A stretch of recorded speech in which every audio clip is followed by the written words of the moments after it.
everybody, it's Mel, And Steve. and welcome to our new channel. This is called Things That We Didn't Complete on Time, How to maybe finish a project. and not feel bad about it if you don't. Yeah.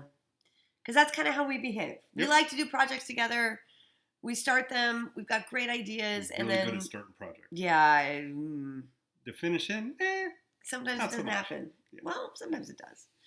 So, yeah. So that's the goal of this channel, is just to explore doing things like that. And we're going to do a wide variety of projects. Things like...